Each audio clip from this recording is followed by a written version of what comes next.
All right, welcome to Games Overboard. I'm PJ. I'm Dan. I'm Shanana. And today we are with Jason Blake, designer of Cysmic. How you doing? Yes. Hey, how are you guys? We are good. We're having a great day. Awesome. Love it. Besides technical difficulties. Yes. No worries. No worries. It's been a crap week. I'm just done. It's been a month for us, really. Yeah. Yes, and it's only the 5th. Well, I mean, like from I know. From February, yeah. Our 3-year-old was in the hospital, actually. Oh my God. Yeah, he got like the worst version of COVID you could imagine. You So spent a week in there. Holy cow. it's been fun. Yeah. Oh my gosh. I've got 11-year-old twins. So actually they're 12. They just turned 12 a couple of weeks ago. So yeah, I got 12-year-old twins, boy and a girl. So it's Wow. fun. Oh, you have the $1 million family. Nice. That's right. Yep. It was a buy one, get one free deal. Yeah, soon to be 12-year-olds. Oof. Right. It's something. That's awesome. I can't. That's great. Anywho.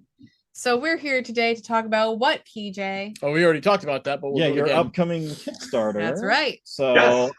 When are we expecting to see this game hit? Do you have a date yet? Well, sort of. We're very, very close. I'll tell you that. We actually have not made an official announcement yet, but it's probably going to be mid-April. The problem is right now we're keeping things kind of flexible just because there's, March and April and May are very, very big months for Kickstarters, particularly with the big companies. And so I'm just me, so I want to kind of slip in there somewhere where I'm still able to breathe with my Kickstarter. I don't want to be like I up think like yours is like fun. Like PJ was showing me all this stuff about it. Like you think yours is going to be like something awesome in comparison to everyone else on Kickstarter. Something special. Well, I hope. I hope that's the idea. Yeah. So yeah, like a lot of people have said, like when I ask like when's the date, and it's always like we're hoping for it to be at this time, but it's not dissimilar from the movie industry. If when all the studios decide their movies, yeah, exactly, right. So the idea is all of the movies get set dates, and then these dates, are gone throughout the year. And of course, during COVID, we saw this for the very first time. During the entire COVID area, dates shifted all over the place because they were trying to figure out the amount of money they had to work with was so minimal because the audiences were so small.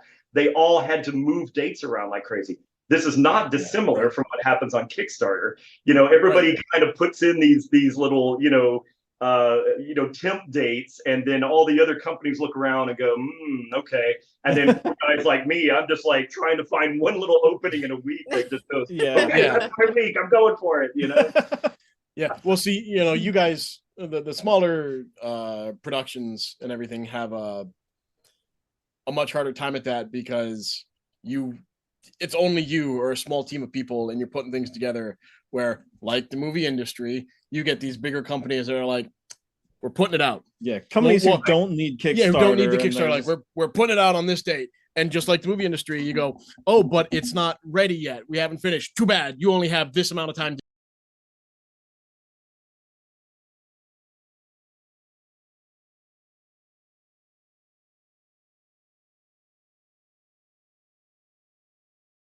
So yeah, let's jump into our first big question that we like to ask people is how is the campaign going? The pre-campaign at this point, like what kind of struggles have you had, or what kind of obstacles that you thought would be difficult but were surprisingly easy that came about?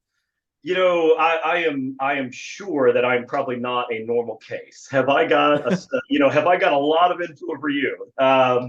The whole thing has been pretty crazy. I started the game back in 2017, and I am not kidding you. When I looked at all these games, I've played all these games my whole life, and I thought, okay, why are these games always having a lot of the same problems, or a lot of the same, what I feel are things that are issues with certain kinds of games.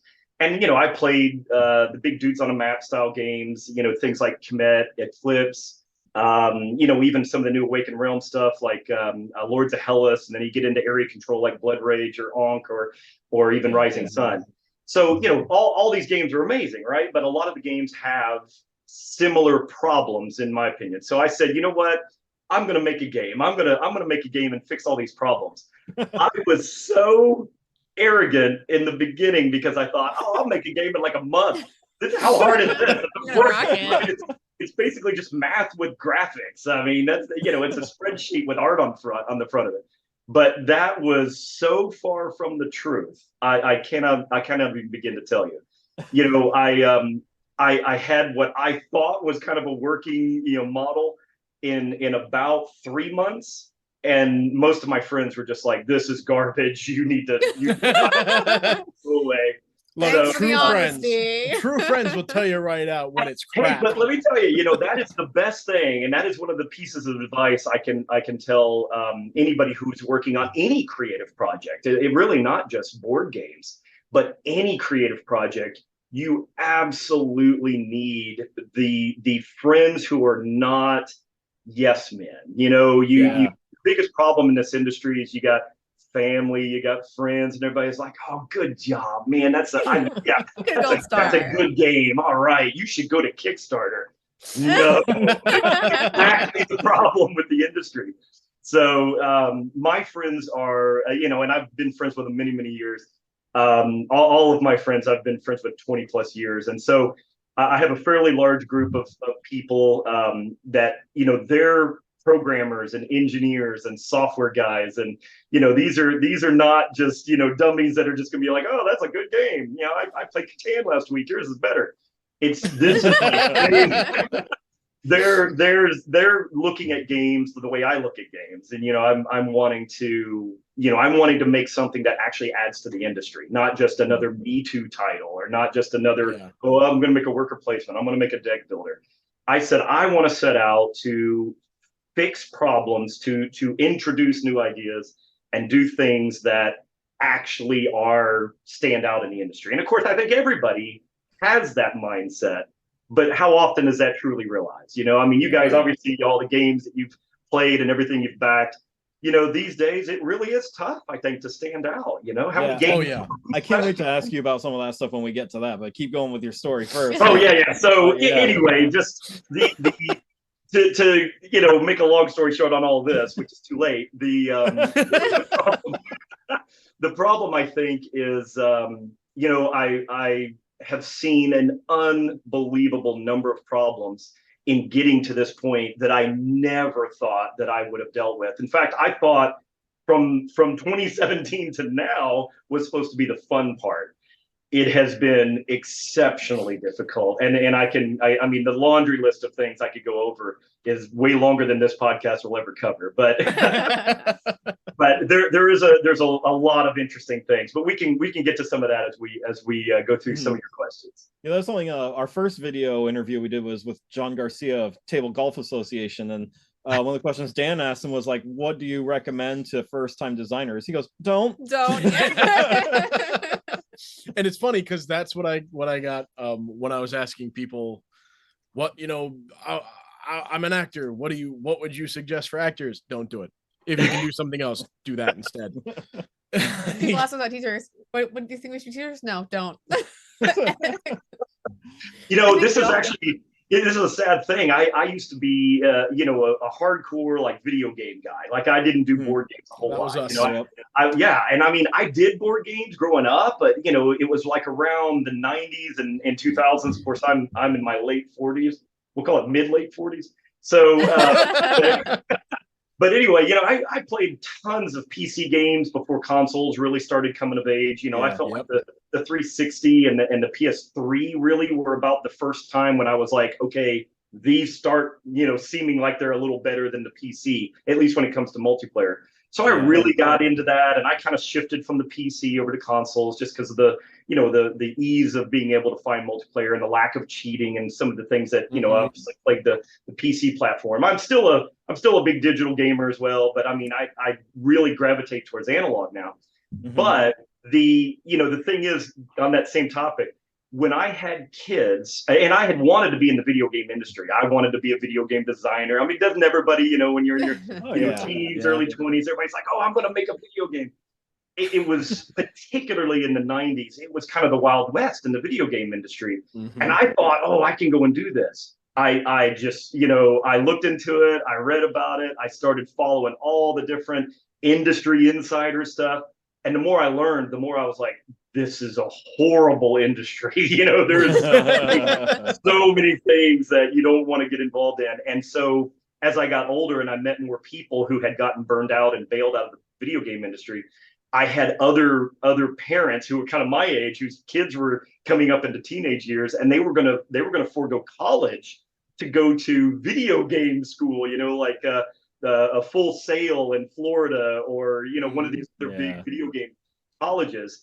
And parents would ask me like, oh, hey, all this stuff about it, and what can you recommend for my son or my daughter to go and do this? And I'm like, exactly what you said. Do not do this at all.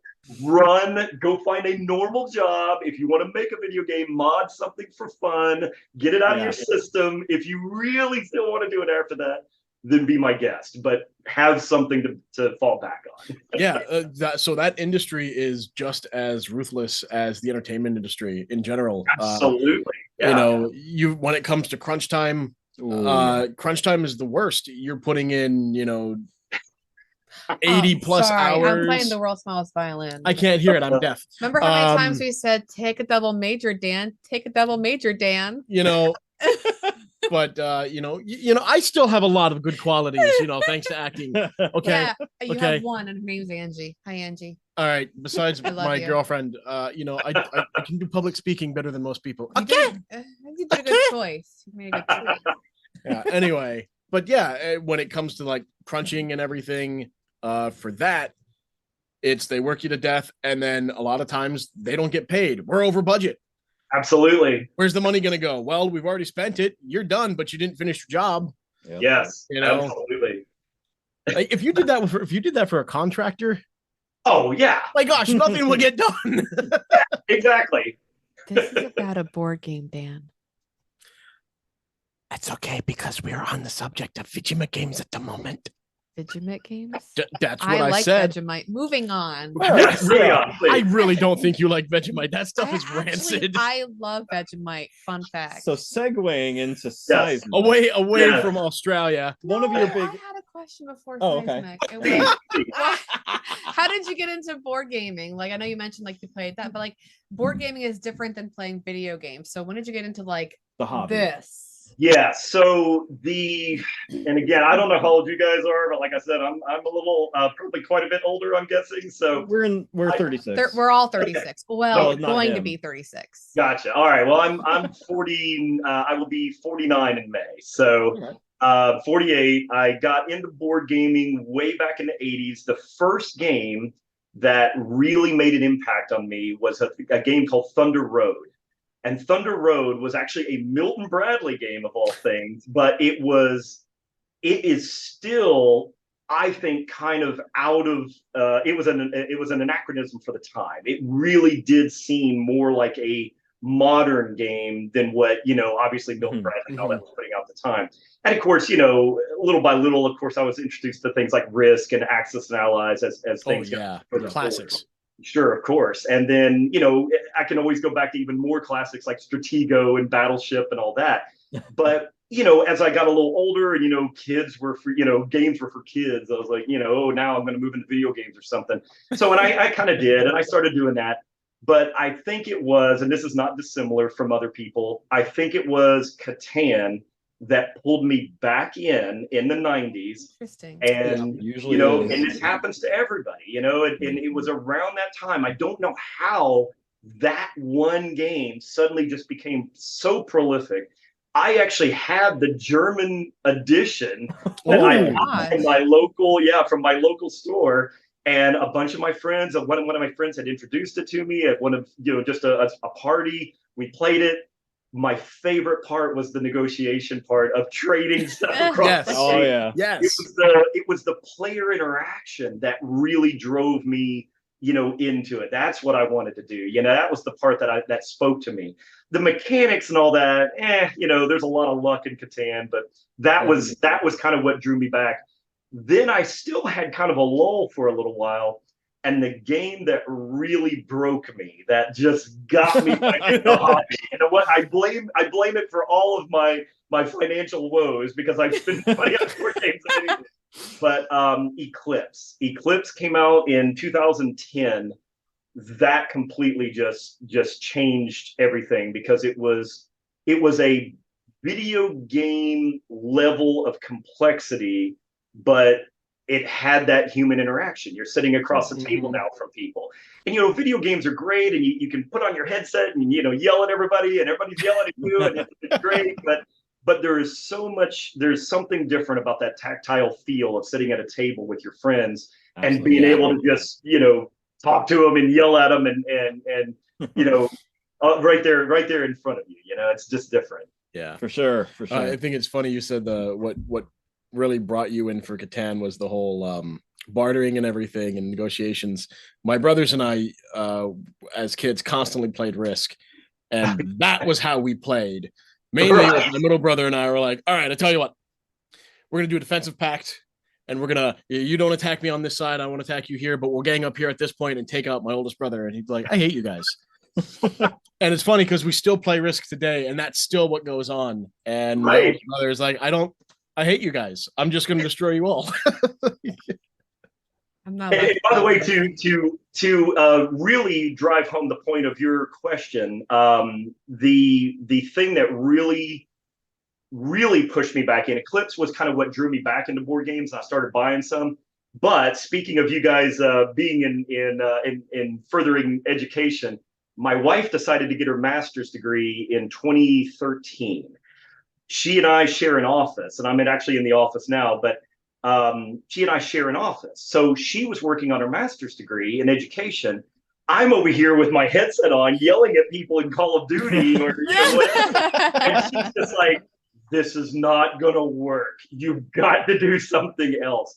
And so really that was that one thing was the catalyst. And I said, okay, guys, look, my wife's yelling at me. I can't be doing this. And I said, why don't you guys just come over and we'll play something at the dining room table in the other room. She can work on her master's. I can yell at you guys in the other room now. And so let's go do that. And so that's where I had Eclipse and I had Dominion and I had, Lords of Waterdeep and some of these earlier games at the time. And that's when we just started switching. It was I would say gradual, but really it was almost like basically it went from every night playing video games to a month later, we're like talking about the next board game and when can we play it and when can everybody get together and all of that. And so from 2013 forward, I am so out of the loop on video games right now. I just, I blame nothing but board games, it seems. So there's one amazing board game that I think you should try if you have not. It's called Betrayal. Oh gosh. Oh yes. It's her favorite. It's my favorite. It's wonderful. I have it. But not the Scooby-Doo one. Do not buy that. I don't have a Scooby-Doo. I actually have the new edition of Betrayal, actually. I did an unboxing of that. I may have complained about it a lot. Really? How did you feel about the new box versus the old? I actually have not played the new version. I have it on my shelf. I sold my old edition because I felt no. But hang on, the scenarios are so broken. They're terrible, and I thought they fixed them in the new one. That's why I love it. Oh God. That's awesome. I'm sorry, this interview is over. We can't do it anymore. No. Right. I need to show this to you. I'm coming back. Don't buy this. Oh, I probably wouldn't. I stay away from IP games if I can. This is trash. We haven't even played it. You don't know. Yes, I have looked it over enough to hate it. The kids and I wanted to play it, and we looked at it, we opened it, and I went, I refuse. Like, do you see this? Do you see this? Yeah, she just doesn't like Fred for some reason. I don't get it. She doesn't like the art design. Oh. So, it's Scooby-Doo. Oh, yeah, okay. Scooby-Doo. Yeah, sure. Look at this. And it's all standees. There aren't any plastic minis in it. It's trash. No, it's for younger kids so they don't destroy things. You play Betrayal right away, and then they learn all about all the fantastic horror movies tropes. Moving on, your game looks phenomenal. Yeah. So segueing into Cysmic from video games. First of all, don't you dare ride a Segway. I will trip you on that thing. All right, did so a segue. you said that a lot of your inspiration came from RTS games like Command and Conquer and Supreme Absolutely. Commander, things like Yes. that. Yes. So how closely does this game feel to an RTS, or is it more inspirational? Because like as gamers, we haven't really seen an RTS fully realized. So I feel like that's your next challenge after this comes out. No pressure. Well, I will tell you, so it's hard for me to judge it because, of course, I can't separate the two. For True, me, yeah. Cysmic is an RTS in a board game form. Now, if I was to sell it that way, I mean, I can certainly tell people my inspiration is all these old RTS games that I absolutely love. But does it play like an RTS? It does, in my opinion. Now, I know that other people, some people agree, some people don't. It is very much action efficiency. It is a race because everybody has the same objective, and everybody's trying to achieve that objective in whatever form they can. But there is so many RTS elements there. And one of the big things that you can draw comparisons between is the different unit types. And each unit type is geared towards its task. That's also how I teach the game, is that you've got 6 different units in the game. You've got miners, and miners gather crystal ore. Okay, so that's the currency, the only currency in the game. Then you've got soldiers. Well, guess what soldiers do? They fight. They're the ones that start fights.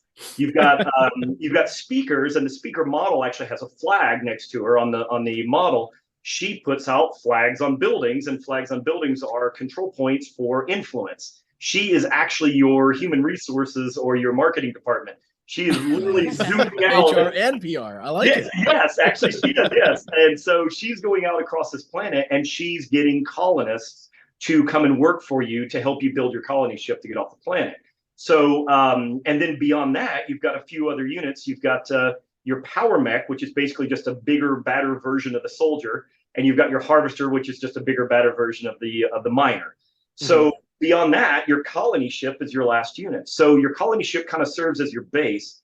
I don't know if you guys have gotten a chance to see the 4th designer diary that I posted on BGG on Friday on the Seismic. Sure, I've looked it over. Maybe so, but I go in and I talk a little bit about another reference to Command and Conquer, where you actually had the mobile construction vehicle. Which I did see that. Yep, I did see that. So the MCV was, that was the MCV. Yeah, of course. And so in Seismic, your base is basically your mobile construction vehicle, because that's where everything happens. Everything spawns out of that roving platform, and it moves around the planet. And it is so massive that every time it moves, it ripples across the whole planet and then collapses the hex that it moves from. So it's just a huge, massive thing. So yeah, awesome. I like this. I really, really want to play this now, because we were huge into things like Red Alert, Red Alert 2. Red Alert's our favorite. I love it too. And this, man, I kind of want to boot that up. And Tim Curry and Red Alert 3. Of course. I so wanted to call the crystal ore in the game Tiberium. I just couldn't help myself. And in fact, early on, I even called it that just for fun, before I just gave it a generic term. So yep. At what point did you come up with the idea of because like your big thing is like to make things feel epic? And so in order to do that, you have these action cards that let you, like, if you play infantry, like all infantry move, right? Yes. So how did that come about? Like where's the inspiration for that? So one of the biggest problems I have, and of course this is what I was referring to earlier when I said all these other games have what I call problems. They're not problems. Clearly these are award-winning games. What do I know? Right. So the thing is that I really get frustrated about, and part of board gaming is frustration, right? It's always about lack of things you can do, or scarcity of resources. I mean, that's the whole point, of generally of board games, is to try to find all this stuff you need. But what I wanted, and of course this kind of is a reflection of Twilight Imperium, it's a reflection of Eclipse, Kemet, a number of these games. are, basically they're engine builders in disguise. And so you're building this huge armada or this empire, and then you're going to do, this big epic thing. But by the time you get all of your toys, the game ends. People talk about this all the time. So, particularly in something like Twilight Imperium, you're working towards your what do they call it? It's not a Death Star. We just call it Death Star, but it's something Sun. Anyway, I like Death Star. We'll stick with Death Star. Yeah, when you get your little Death Star in Twilight Imperium, almost always it's just going to sit in a hex and it never gets to be put to use. And it's just so frustrating because I'm like, I finally got all my toys, and it's like, and then the game's in, and I'm like, well, I didn't get to do anything with my toys. So yeah. So the original inspiration for Cysmic kind of came from the idea of, instead of an engine builder, it's an engine destroyer. So what you do, what you get from the very beginning is you start off and you've got anywhere from 10 to 15 units on the board right out of the gate. And so, not to mention, of course, your massive base that's also your colony ship tower. From there, and the planet is completely intact at the very beginning of the game. So as you're playing, and the longer the game plays, the more the planet actually starts falling apart. And as you're recruiting units, you're losing units because people are stealing them. They're taking them hostage, because that's actually how you get the blueprints for the colony ship. So you have to be the first to build your colony ship. So I say there's only one currency in the game, which is the crystal ore in the game. But the second kind of discrete currency is other people's units. So when you capture other people's units in a combat, you trade them back as a hostage negotiation to get the information on how to build the module they know how to build. So that's the like real Survive. It does. It does. We're all looking at it like it's Survive. Let me tell you what's crazy. I had never heard of Survive up until about 6 months ago. I've been working this game for that's the years. best. I bought it because somebody had said, "Oh my God, your game is like, it feels like Survive, but like this epic version." And I'm like, "What's Survive?" And they're like, "Survive Escape from Atlantis. It's You need to play a this." game that like destroys friendships, but in a good way. Yes. We have to have it on display, right? No, because the box always opens up when I put it up on display. No, it's right here. We're Yeah, using you are on top. You're of on top Survive. of it. Okay. I only agree. It's board games everywhere, all the way down. So I bought it about 6 months ago, and I played it, and I was like, "Where has this game been my whole life?" So if you know my love for Survive now, after just discovering it, Survive is what I would call a baby version of Cysmic. Cysmic is a much bigger version of Survive.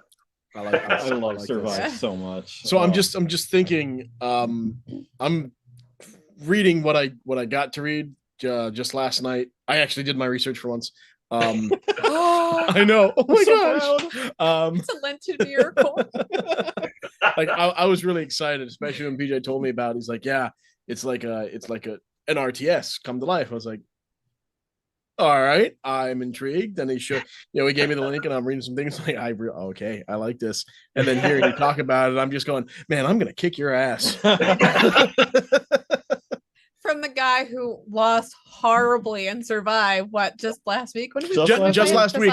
I had I was horrible, but I made sure he was going down with me. Yep. He only got one person on an island. Nice. I got two.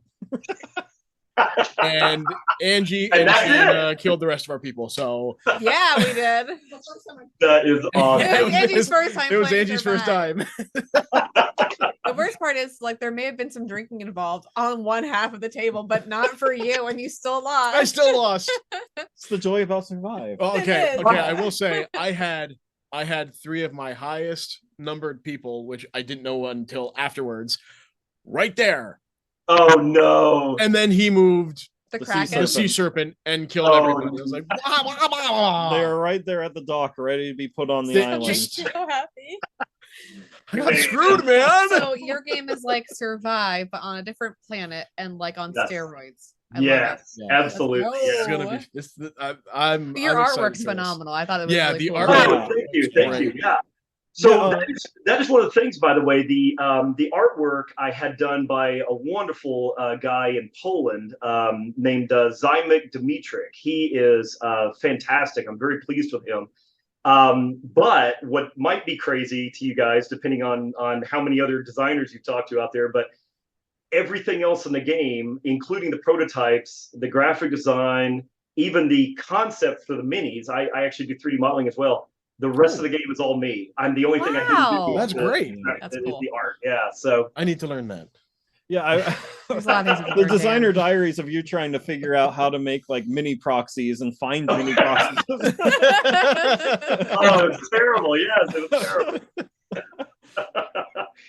So what do you do in real life? Like, what is your actual job?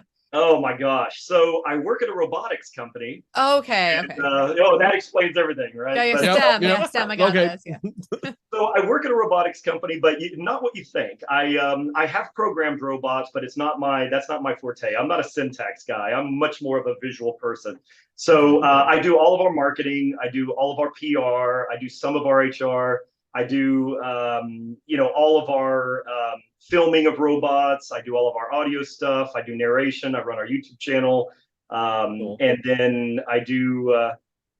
And I actually handled my entire IT department for all of our family of companies. So I've got a couple of people. So yeah, it's a little left brain and right brain. I do all the creative stuff and the technical stuff. So, but before that, I actually worked at an ad agency. So I'm proficient in all of the Adobe products. Great. I can do After Effects. I used to be a YouTuber for a long time, so I can do all my own video editing, all my own motion graphics.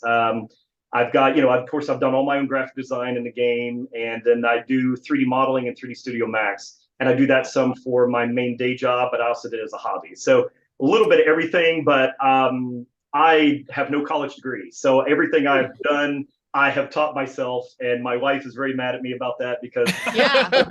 she's got a master's I have degree. many college degrees.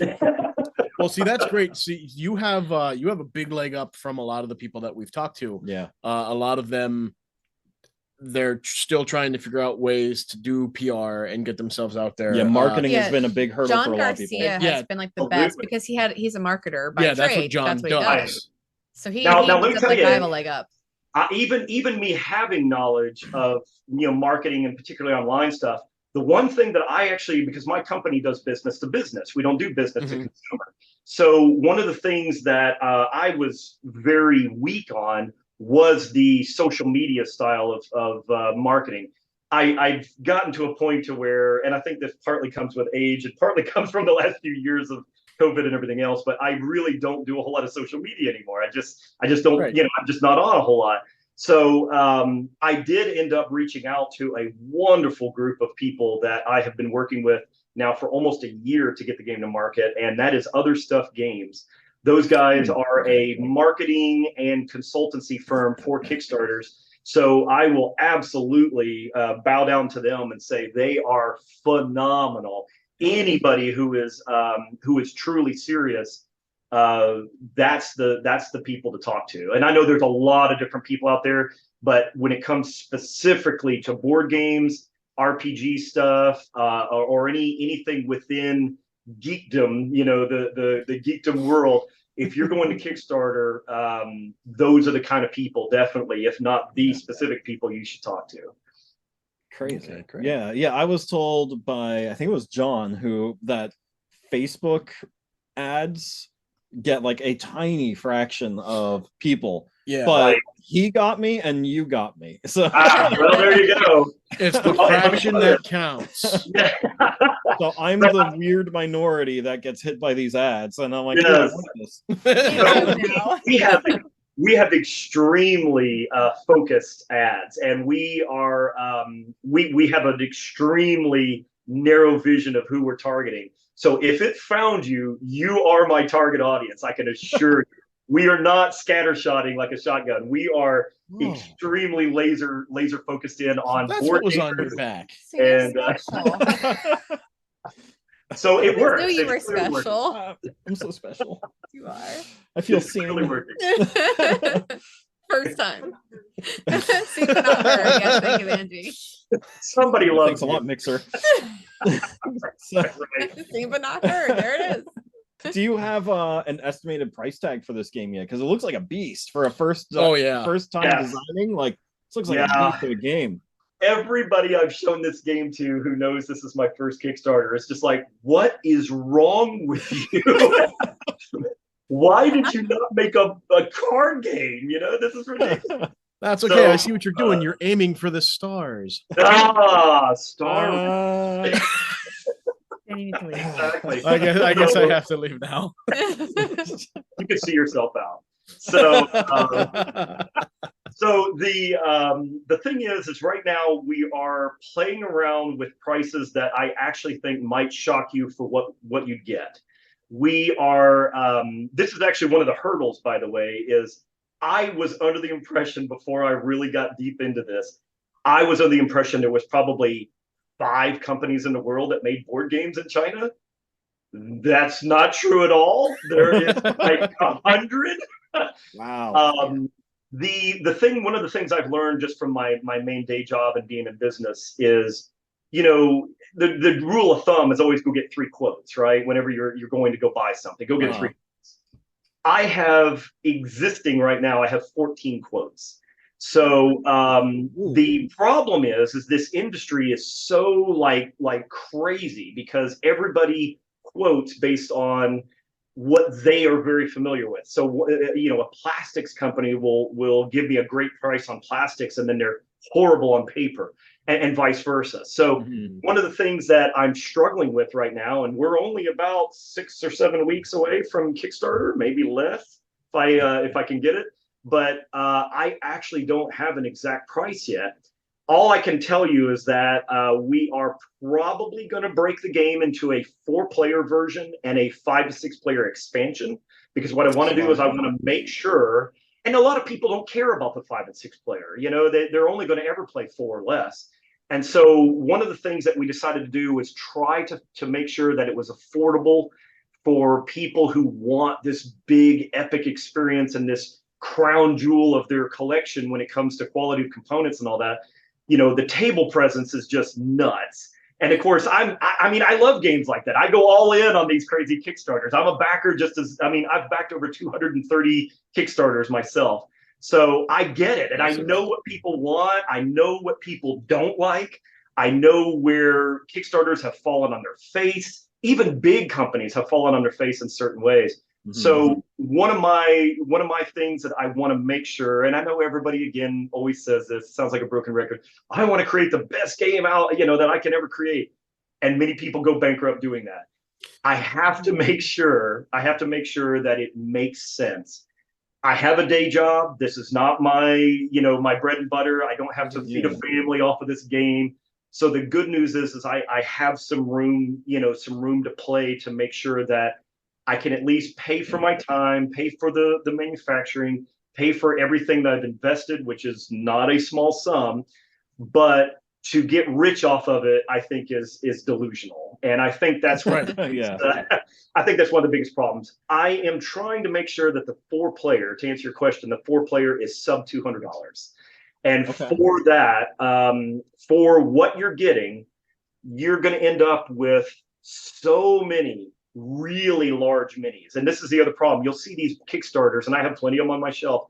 These Kickstarters come out and they're like, oh, 200 minis, and it's like $120. And I'm like, oh, that's crazy. How can they afford that? And I'll get the game in, and the mini is like, you know, it's like they're not minis, they're micros. Right. Yeah. So the colony ship is almost 7 inches tall. And every one of the smallest miniatures in my game are 32 millimeter. The medium size, and that's, you know, I mean, that's like D&D. That's sizable. Yeah. Those are the smallest ones. And then the vehicles are anywhere from 70 to 85 millimeter for the harvesters and the power mechs.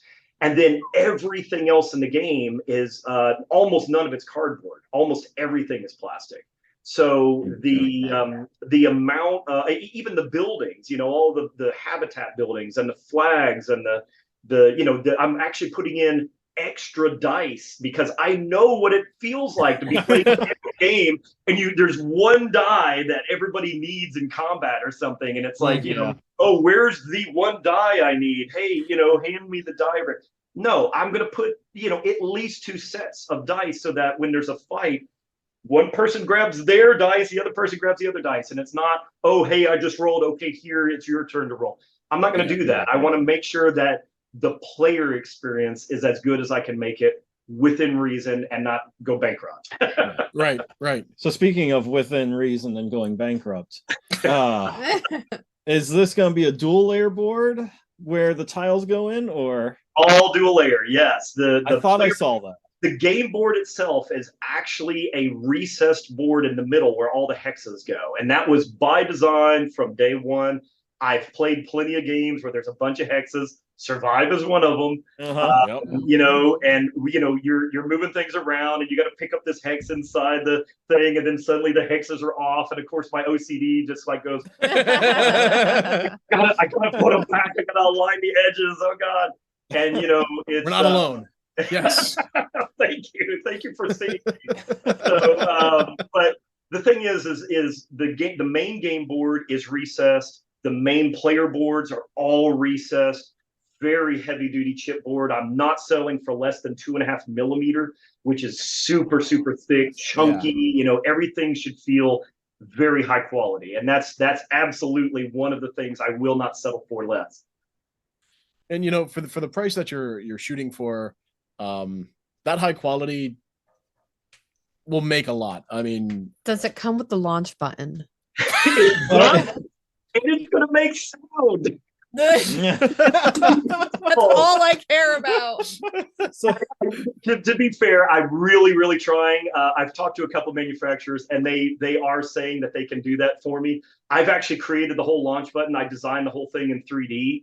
It is a fully pressable button right now, and then you twist it about 20 degrees, and it pops back up into its original position.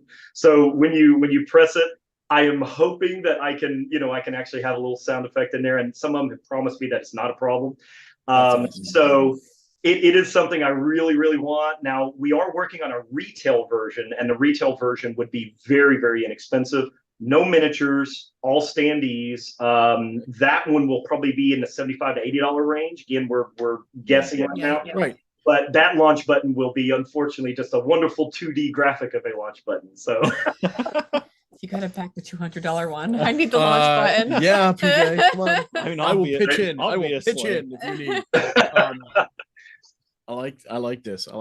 And yeah, like I was saying, that price, if you're getting really good quality, a board, good quality minis out there, the people that are really into this, the hardcore, that's just going to be a bigger selling point.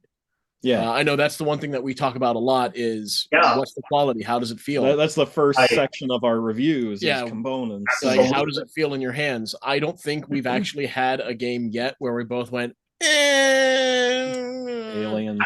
That's okay. We're releasing that yet review to come tonight. Out. Yeah, that is the only one. I can't believe we're going to say this. It's our first review where we actually went. Which game? Alien: A Glorious Day in the Core. Oh, I have it. I feel the same way. Oh yeah, it's actually right there. Another Glorious Day in the Core. Yeah. I'm a huge Aliens fan. Yeah, me too. Specifically, I'm that's one of my top 5 movies of all time. I'm a huge Star Wars guy, but I have such a love for particularly the James Cameron Aliens version. I love the extended cut. I was just watching clips of it the other night. I always to it. I was at work the other night. I was on second shift, and around like 8:00, I don't have anybody in the hotel. Cool. Yeah. Popped up YouTube, and I was watching the 3-hour making of. I was like, man, it's amazing. I love this movie. Nemesis is one of my favorite games because of that reason. And Nemesis has problems, okay? There's no doubt that Nemesis is not a perfect game. However, the theme is exactly what I wanted. The gameplay style is what I wanted. And I bought Aliens: Another Glorious Day in the Core. I bought it because I was like, well, it's Aliens. I got to buy it, Yeah, exactly. I sat and I opened that box and I sat and I glued those stupid little aliens together. And I was like, okay, this is going to be great. And the game is fine. It's just not the really it is like you say, the components are not what they should have been, and Right. it's a cheap game, and I'm sure they paid a ton of money to have that IP right and everything, Oh but yeah. God dang it, I would have been one of the guys paying $300-$400 for a Nemesis version of another Glorious Day in the Core, Because it was something Yeah, you spent a lot of time gluing all the little pieces together, right? And Yeah, yeah, falling just, apart. Yeah, just cursing at Oh. this stupid. Oh. And I wanted to help, but I was like, if I walk over here, he's probably gonna stab me with the glue gun Oh. or something. What's I really was funny was I was so watching frustrated. how to play. I was watching how to play because after we played it for our review, the one thing we said was like, we don't know if we played it play right. it right? 'Cause we Right, heard I feel other the same way. reviews- Yeah, we heard other reviews where the one guy that he watched said it doesn't feel like an alien game. It doesn't, Right. it doesn't feel like this. And I was like, no. After we started playing it and thought we knew what we were doing, it felt very much like an alien game. It felt very much like you were playing the first half of the film. Sure. But I also saw a guy who was doing it that he neglected to put the tails on because he's like, I'm not doing this. Yeah. Mhm. This is too ridiculous. I was like, It's terrible. yeah. No tails. Can't not have the tails though. Like, sorry. Like Well, honestly, because I actually took my Nemesis figures and moved. A lot of Smart. people did that. Or there's another Aliens game that has Yep. like not as detailed minis, but better minis, Better so minis, they yeah. substituted those into the game. maybe next time we should just print our own Yeah, after we right? get your 3D Seriously. printer back up and Yeah. my 3D printer back up. Just print our Seriously, own yeah. aliens Yeah. out. Back to your game though. Yeah. Anyway, yes. Back to I you. want to say that like the cost of yours isn't probably. I wouldn't bat an eye at that No. because PJ's like, can I get That's Frosthaven? permission. That's permission. High five. Boom. Right. When he wanted Frosthaven, I was like, how much does it cost? You get one for your friend too. Like I didn't care. I was like, because I see how happy you are. Like Frosthaven this for Gloomhaven's worth everybody. it. Dude, getting Frosthaven when we did though, because we only paid $99 for it Kickstarter, Yup. and retail price is $250 now. Yes. Holy Ooh, cow. man, Yeah, got and lucky. I'm That's still why I said go ahead and get one for your friend Brian because like I was like, with the Yeah. cost of it, go ahead. we still need to Absolutely. continue this game. I so we I can do it. approve this because that way he doesn't do drugs. This is like better.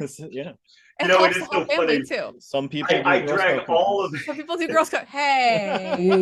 I drag all my friends. I'm the one that hosts game night. I've got an actual I built an entire there you go. So I actually had a remodel done to a section of my house and made an entire game room out of it. And I have like a wormwood gaming table and all this. And I threw all this dang, stuff in wormwood. there. So I've got I've got 900 games in my collection right now on just calyxes that just span, hallways and rooms and everything. So I get everybody to come over, and one of the funny things is everybody shows up, and some of the game widows who are at home who don't really like to play games, they want to hang out. They're like, this is the best thing ever because I don't have to worry about my husband. He's with Jason. Jason's a total geek. They're not doing anything bad. So, and of course, we have plenty of the girls that want to come and join and get in. And I'll tell you too, some of the women in our game group are the most aggressive players I have ever seen. I don't know what it is. The guys are all like, As betas, Angie and they're laughs like, in the "Oh, corner. In fact, just as a side note, there is my wife's best friend named Jennifer. She is the current Cysmic ruling champion. She has played the game. She has played the game something like 30 times. She has won like 26 of those 30 times. And the game is extremely aggressive, and she plans her turns and she does all this. I whenever I sit down to play her, there's already just this mind, like this whole like intimidation factor, and she's just all like just smiling at everybody at the table, and I'm just like, you're gonna murder us all. So speaking of Shanna here, so she's the type of gamer who she will not play Scythe because she's intimidated by the sight of it. Oh my gosh, that's a so simple how would you? game.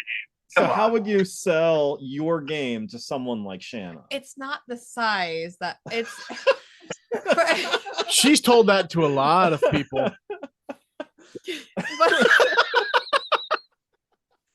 Fantastic. No. Oh, No, I have said this many times on our podcast. I don't like a game where it takes 5 years to set up. That drives me bonkers. Like Yes. Survive. I will set it up because like it's just one board. There you Yep. go. But when I see him like spending 25 years putting all this stuff out, I'm like, you know what? I'm gonna go have a cuppa. I'm gonna go out and like get my hair did. I'm gonna go get a new pair of shoes. When I come back in 3 hours, I guess we That's can right. play. Like that is what bothers me. And that's why I have Dan come over. They can play. I'll set it up too. I don't care. But he's already sold me on this one. I will play this one because it's Survive on steroids. Yeah. If I know that I get to cream Dan, like I'm in. Right, Angie? See, Awesome. yeah, Angie agrees. So one of the things about Cysmic, I'm not going to lie, this is one of the problems of any big game, and it's really not unique to Cysmic by any means. Cysmic setup is no joke. There's time, there's time that you have to set aside to do it. I will easily say the setup, without exaggeration, is probably about 20 minutes. If you're doing it by yourself, obviously, as the saying goes, that's doable for us.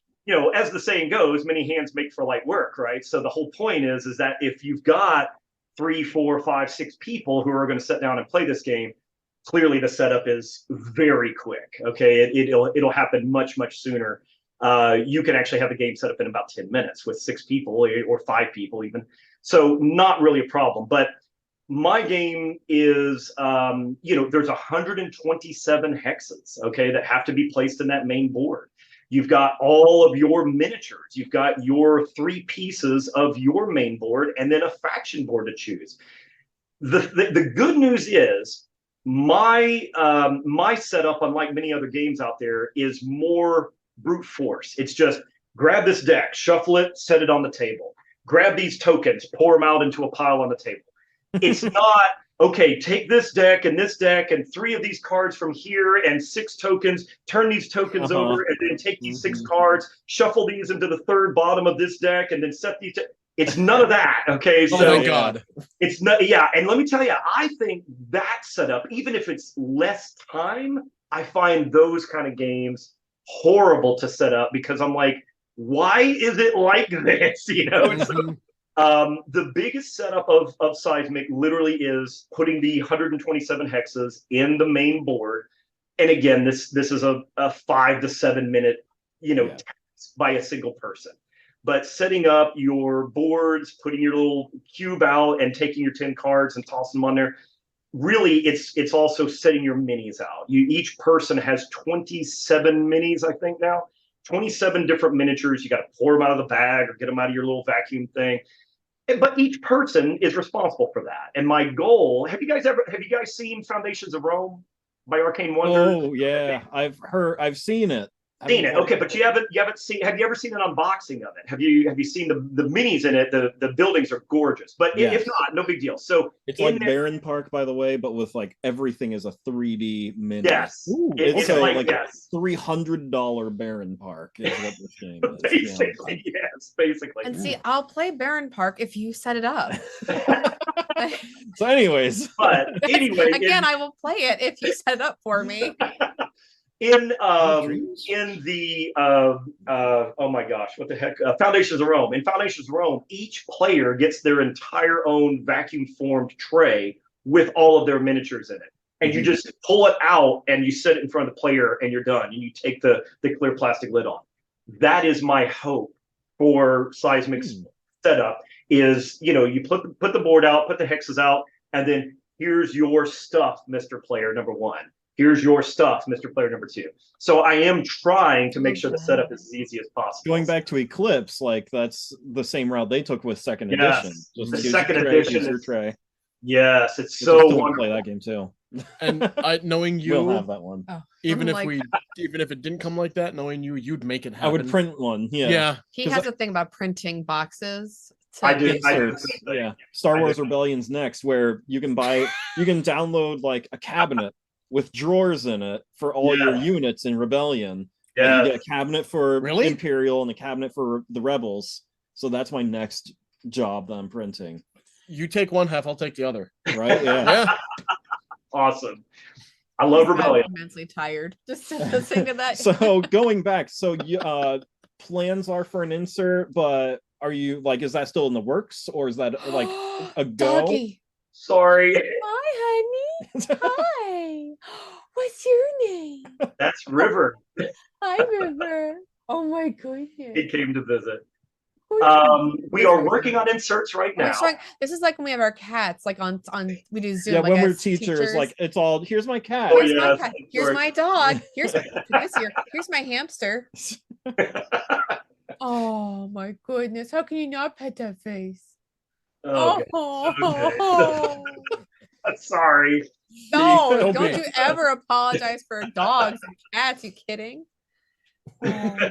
So we are working on the insert. I have not chosen a manufacturer yet, but when I choose the manufacturer, that's going to be the goal is to try to figure out the best possible box and setup scenario that I can. I heard nothing because I'm watching River fall asleep, but he heard it. It's okay. Yes, exactly. I was paying attention. Don't leave River. Oh, Yay! Oh, Angie, come look at this dog. Angie, come here, River. look, River. Oh, I know, right? Angie refuses to get on screen, but we always love her comments in the background. Yep. So even though this one is not in the works, I need to know about your first design where it looked like King of the Hill. Oh, yes. Cardboard boxes and all that. I need to hear about this game. I had such a, I had such a vivid imagination for my first design, and now I know so much better.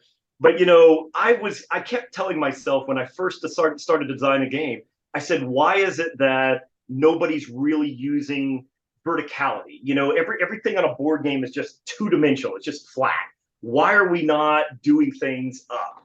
Well, there's a reason for that, because you can't see across the table, and there's a variety of other problems. But the original design, just in a nutshell, the original design was called Ascension. The theme made no sense whatsoever, but I'll explain it anyway, because I don't know what I was thinking. I was thinking kind of an Indiana Jones kind of idea.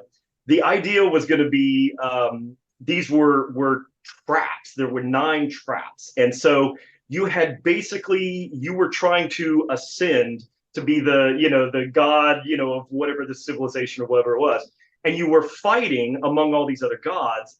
And so the idea is you were fighting and you had no idea when the next platform would drop, and these were traps that would be triggered in various events. And so you would drop, and any units that were not in the if you were on the outer ring, you would be fighting a lot on the inner areas, but on the outer ring, you would be safe. So when you drop the next pictures of your game. Oh, awesome. Lord. So when you would drop the next section, the units would actually be stuck inside there, and only certain kinds of units could actually elevate to the next level. They would tunnel from where they currently are on the bottom level into the next level, and they would continue fighting. And so basically throughout the game, it was kind of an engine destroyer kind of idea. And the idea would be each level would drop and it would get taller and taller and taller, but the board was getting smaller. So it was almost like a Fortnite, a Warzone, Apex Legends style idea where the map is just getting smaller. But in this case, instead of me breaking the map away, it was these bizarre tower ideas. Yeah. I love the idea. My wife humored me. Some friends came over and they humored me, and they were like, "This is stupid." Like, out loud, it is a really cool idea. And seeing the board, it's like that look like it's intriguing. It has is great it presence, It sounds I like have the board still. it really sounds like you're creating Jenga. It is, yes. You're building the tower. Yes, it really was. It was basically Jenga. Yes, Jenga with This that. thing of 3D chess for a little bit there. I'm beating him on 3 levels. I like that though. I mean, like it's interesting. It's just a shame that you couldn't get it to actually work. Here's what's really crazy. This again, this is not a boast by any means. This is just a fact, really. It's not a boast. I have probably thrown away now, because I'm my own worst critic. I have thrown away probably more mechanics than many games I've played even have. And I don't think that's unique to me. I think that's pretty common in design in games. Yeah. Well, You go in any design, you're going to have that kind of of course, but that was just one design. I have probably, God, I have probably 20 different combat mechanics that I've designed, played with, and liked, and then just decided it wasn't right for Seismic. And I mean, I've got all this stuff. I've got a Google Drive. I'm a digital pack rat, so I literally keep everything. I actually call my game right now. I call it like software. It's like my current version is beta. It's beta 8.2.89, and that all actually means something. And so I have literally every single player board from day one, every design all the way forward. I have all of the different approaches, all the different card layouts, everything. Every single thing that I've done is all saved on this Google Drive. That Google Drive is 430 gigs. So just that one folder for Seismic. And I've got other games that I've kind of worked on as well in there. It's just absolutely nuts. Yeah, that's crazy. It's a lot of data. Yes, it's hard to filter through. It really is. Even I have to like search for things and go, where did I put that?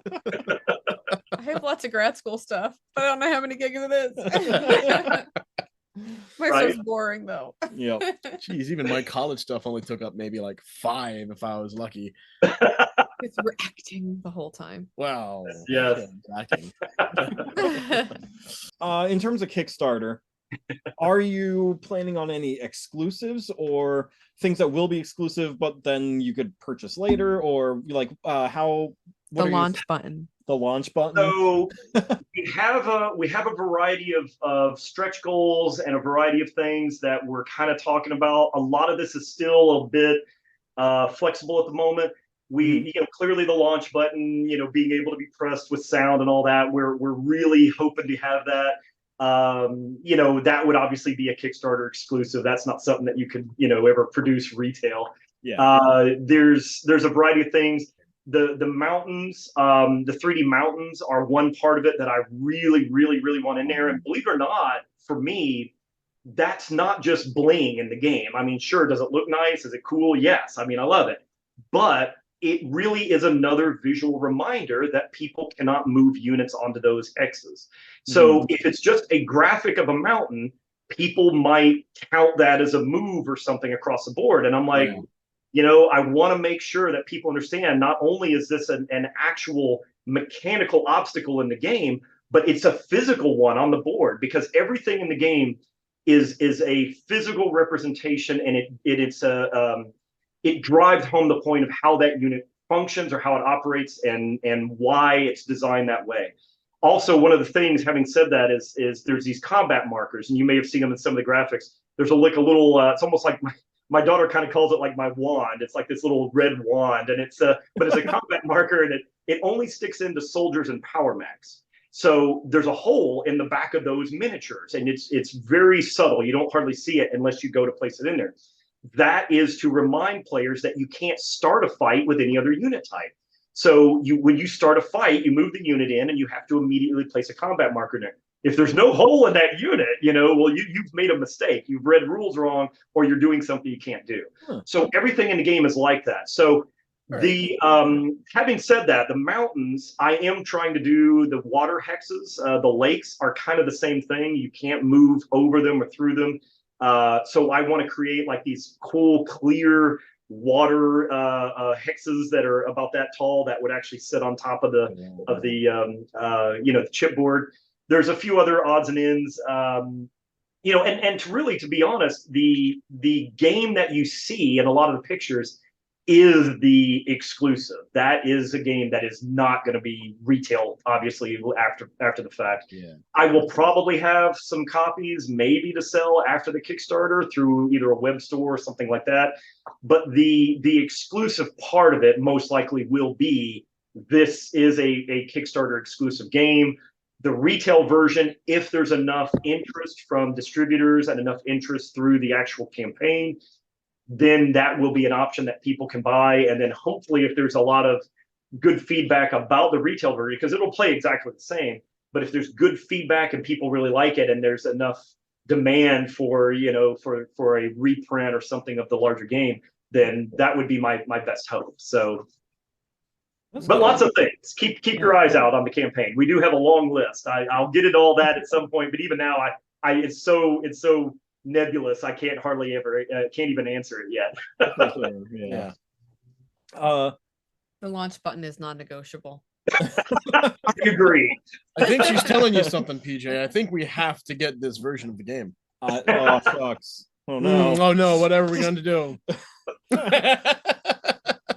Right. So if I give you my money now, can I get a prototype?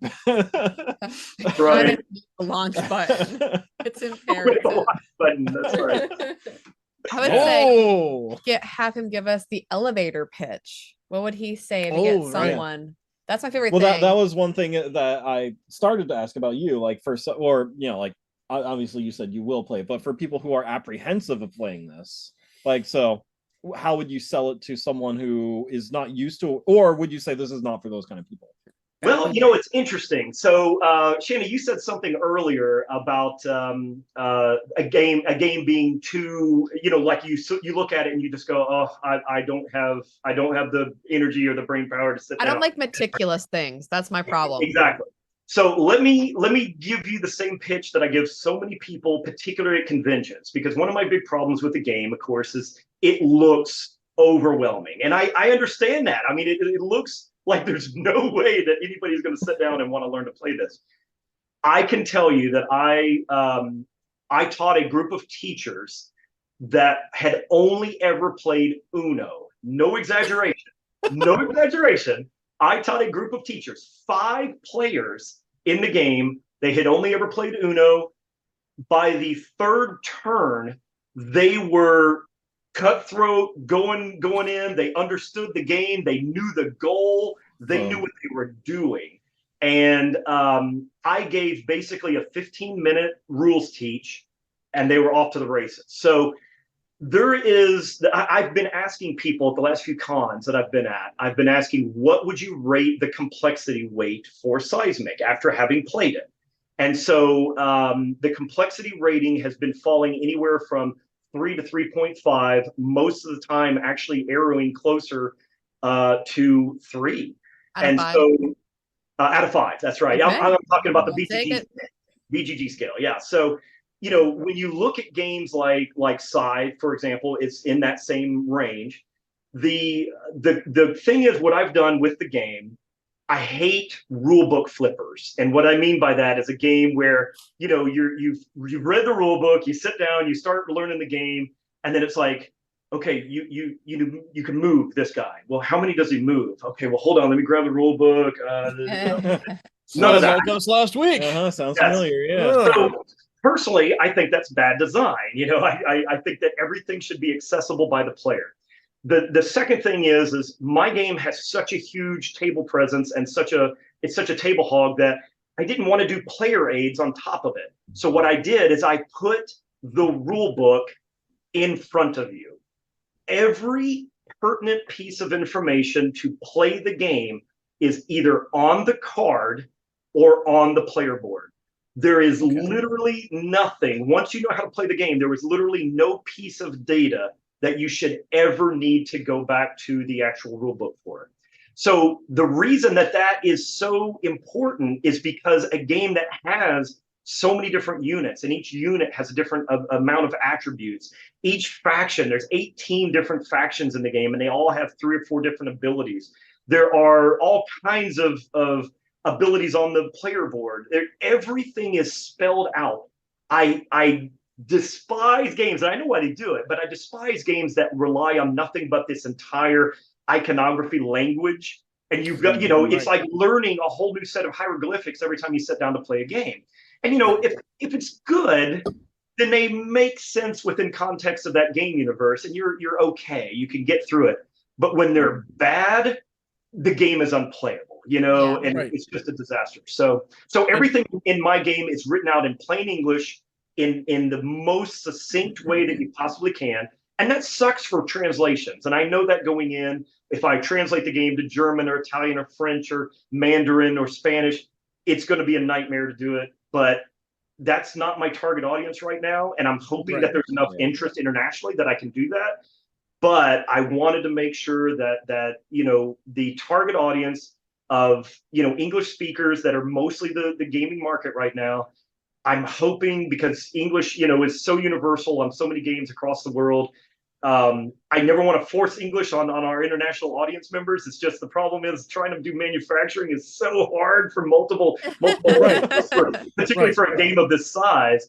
Yeah. But I am planning on doing the manual in the rule book in PDF form in various languages if I can. But there is so much content on the cards, and it literally tells you what to do.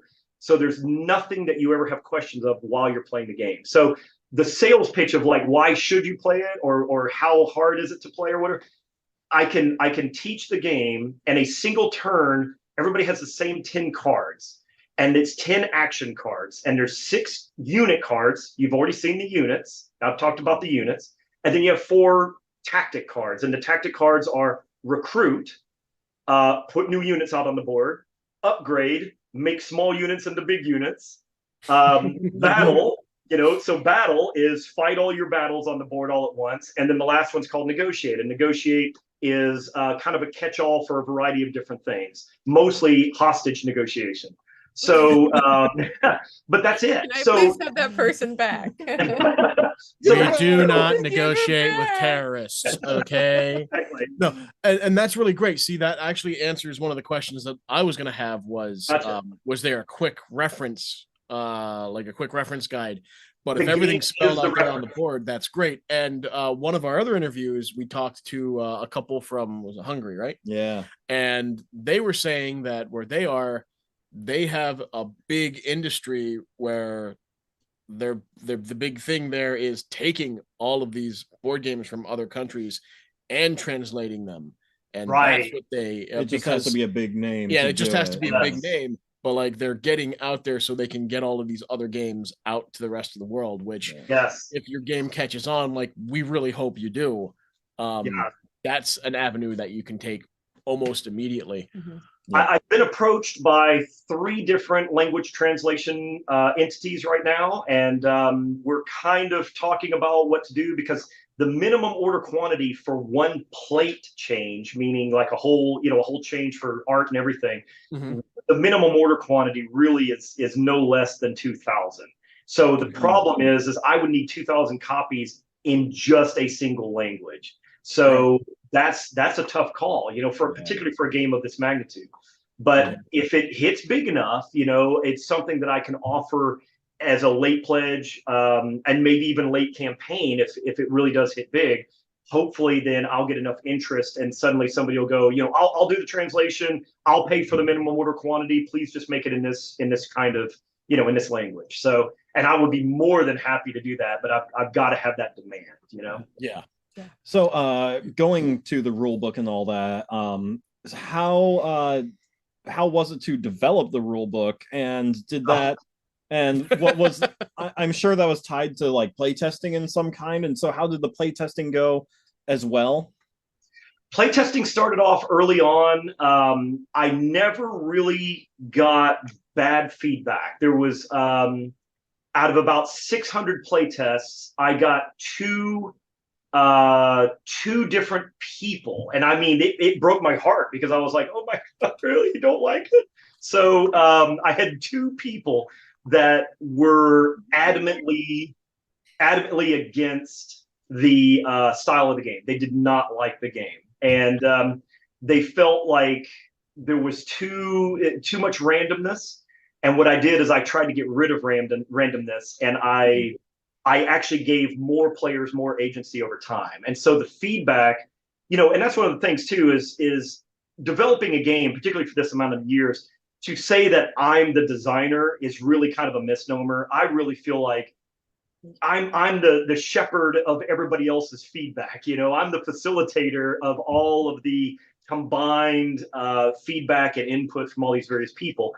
So the game now in its current iteration, and everything that the game is is how the rule book kind of also followed that same path, the evolution of the game and the evolution of the rule book. The final rule book for me to actually send out prototype copies broke me. Oh, I wrote it. I wrote the rule book. I have 18 versions of the rule book, and the first version was 36 pages, and the rule book now is down to 16 pages, and only 12 of those actually have rules. Wow. So I feel like I did really, really well on that. And I went at it about 20 different ways because it's not a procedural game. And that's the problem is most games are like, okay, here's how you do a phase and here's how you do it again. Yeah. Then, you know, and then when you're done here, go back to step one and, you know, you do it all over again. Most Euros are like that, you know, but my game has so many interactive elements and everything is so, guess who's back? Everything is so, That's what he's doing. so everything is so interactive and tied that the writing a rule book is very difficult because nothing is at the beginning. You know, it's like you kind of have to know everything to know everything, and so it's a very, very difficult teach. I have to kind of always just start and say, look, I'm about to just vomit a bunch of info at you. I know you're not going to but here it comes. And so that's a lot of times what happens is there's just so much data and it's not procedural. And you kind of have to know a little bit of everything to really get your first play in. But like I said, 2-3 turns into a game and most people like go, oh my God, this is way easier than I ever thought it was going to be. And so that's my biggest compliment from somebody that plays the game is just going, I thought this game was going to be a beast. I thought it was going to be overwhelming. And you know what? By the end, I was like, oh my gosh, this game is so simple. It's so straightforward. And yet I feel like I have so much more control than most games I've ever played.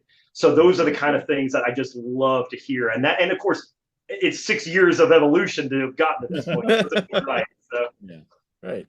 Well, unfortunately, we're getting short on time here. We have hungry children upstairs.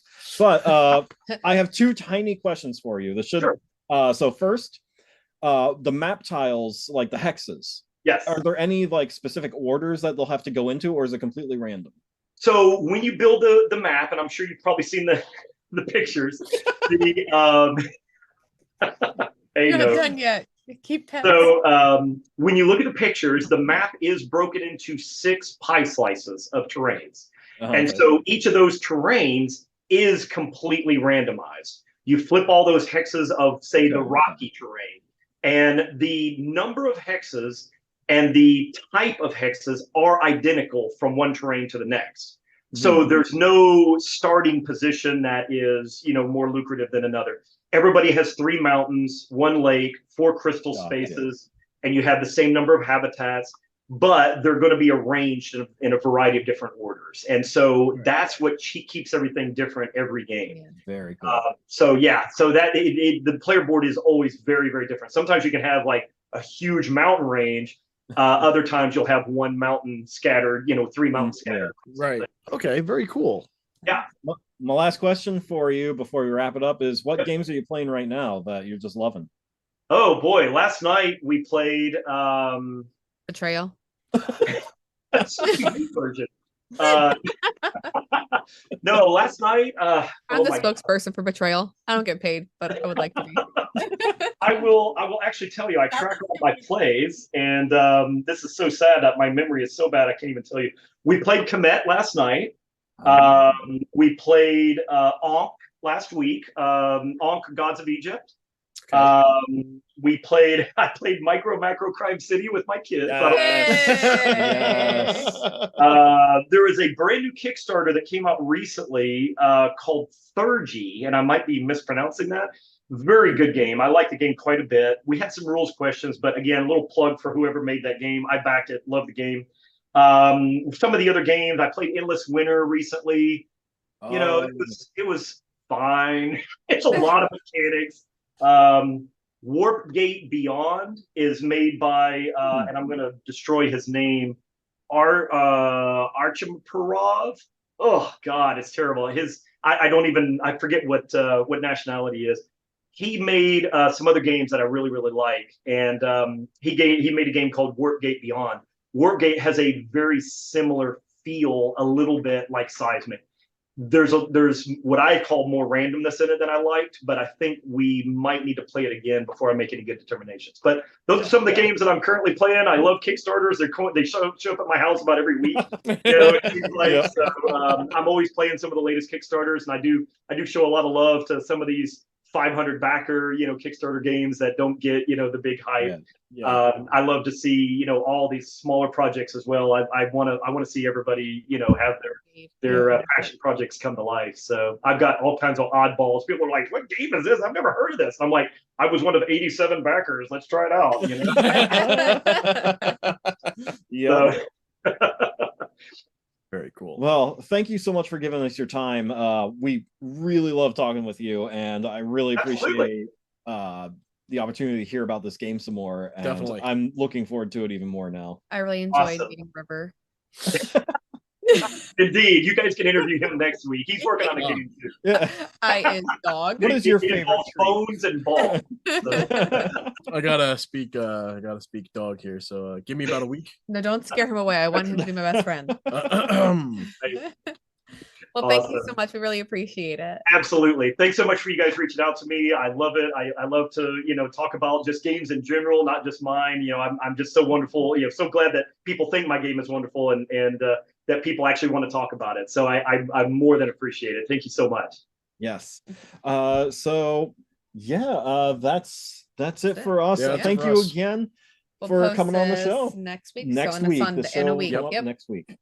Sounds great. All right. I really appreciate it. I look forward to hearing it. I hope it reaches all kind of people. So Yes, and So do we. Seismic is on Tabletop Simulator as well for anyone who wants to It try it is. out. It is absolutely. The rule book is embedded in the mod. You can Oh, actually. yeah, we're gonna have to play this. Yes, we're gonna have to play Cracking my this. hands already. I actually do. I do Discord teaches as well. If you actually are interested, I'll do a teach over Discord. I play the game. I do teaches with people all the time, and the game is a direct one-to-one correlation, but it's scripted, which is even better. It plays very fast, and it's the guy who did the mod is excellent. He's amazing. So if you guys are more than interested, let me know. I'll love to go through a whole play with you. Yeah, we'll definitely Definitely. message you at some point then for sure. Oh yeah. Awesome. So yeah, thank you again. It's been wonderful talking with you. Yeah. Have Absolutely. a great campaign. We'll be right there with you the whole time. Good luck. Awesome. All right. Thanks so much, guys. Take care. Coach Button.